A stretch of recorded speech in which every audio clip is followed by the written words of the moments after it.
Bismillahirrahmanirrahim. Assalamualaikum warahmatullahi wabarakatuh. Welcome to my presentation. Halo teman-teman, perkenalkan nama saya Novia Nuryanti. Saya adalah mahasiswi dari Universitas Megabuana Palopo, jurusan S1 Kebidanan, tahun ajaran 2024-2025. Materi yang akan saya bawakan pada hari ini yaitu tentang pemenuhan nutrisi pada ibu hamil. Sebelum kita bahas lebih lanjut, kita harus tahu terlebih dahulu apa itu nutrisi. Nutrisi adalah zat energi yang dibutuhkan dalam mempertahankan kesehatan, menjaga pertumbuhan, dan membuat organ bisa menjalankan tugasnya secara normal. Adapun tujuan dari pemenuhan kebutuhan nutrisi pada ibu hamil, yang pertama, memenuhi kebutuhan gizi ibu dan janin, yang kedua, membantu proses tumbuh kembang janin, yang ketiga, sebagai sumber tenaga ibu dan janin, yang keempat, mengurangi resiko dan komplikasi pada ibu dan janin. Tanda gejala kurangnya nutrisi pada ibu hamil. Yang pertama, kelelahan dan kekurangan energi. Yang kedua, pusing atau anemi. Yang ketiga, sistem kekebalan tubuh yang rendah yang mengakibatkan ibu hamil rentan terhadap penyakit. Yang keempat, kulit kering. Yang kelima, gusi, bengkak dan berdarah. Kemudian yang keenam, ibu hamil akan sulit berkonsentrasi. Yang ketujuh, berat badan kurang. Yang kedelapan, pertumbuhan janin yang lambat. Yang kesembilan, kelemahan otot. Biasanya ibu hamil akan sering mengeluh nyeri perut pada bagian bawah, kemudian nyeri pada punggung dan pinggang belakang.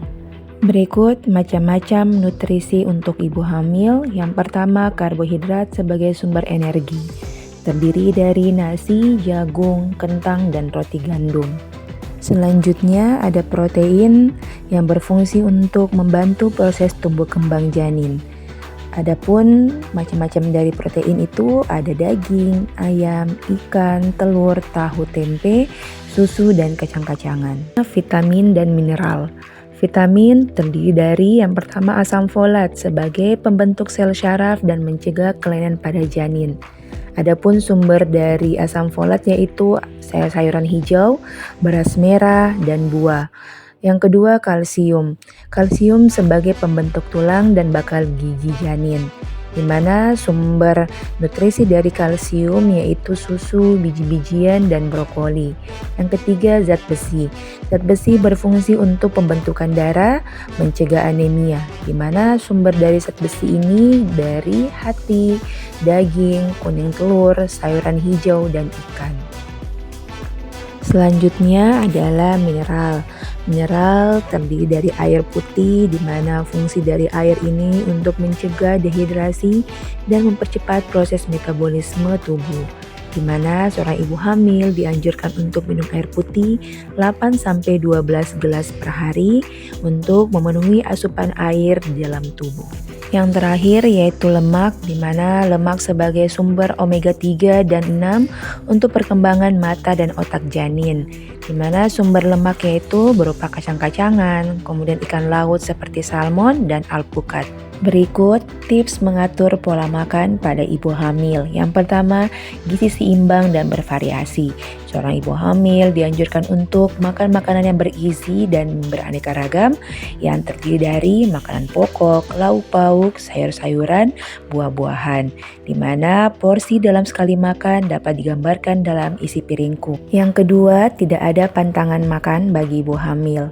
Selama hamil, ibu hanya perlu menghindari mengkonsumsi makan makanan mentah seperti telur dan daging yang belum matang, di mana pada makanan mentah seorang ibu hamil berpotensi terkena infeksi bakteri dan keracunan makanan. Yang ketiga, makan sedikit tapi sering. Makan sedikit tapi sering dapat memiliki beberapa manfaat, di antaranya meningkatkan metabolisme dan komposisi tubuh, mencegah penurunan energi, menstabilkan gula, mencegah makan berlebihan, tubuh lebih mudah mencerna makanan sehingga nutrisi yang ada pada makanan bisa diserap dengan baik. Yang terakhir, tidak merokok dan minum minuman beralkohol selama kehamilan. Merokok selama kehamilan dapat meningkatkan risiko komplikasi kehamilan seperti plasenta previa, preeklamsi, dan kehamilan prematur. Merokok juga dapat membahayakan kesehatan paru-paru dan jantung ibu, serta meningkatkan resiko kanker di kemudian hari. Mengkonsumsi alkohol pada masa kehamilan dapat menyebabkan gangguan pertumbuhan janin dan resiko terjadinya keguguran. Itulah tadi materi tentang pemenuhan kebutuhan nutrisi pada ibu hamil. Semoga dapat memberikan tambahan informasi dan pengetahuan bagi ibu hamil tentang bagaimana cara pemenuhan nutrisi yang baik selama masa kehamilan, agar kehamilan berjalan dengan sehat, ibu dan janin sehat. Sekian, saya akhiri dengan ucapan Assalamualaikum warahmatullahi wabarakatuh. Thank you for watching.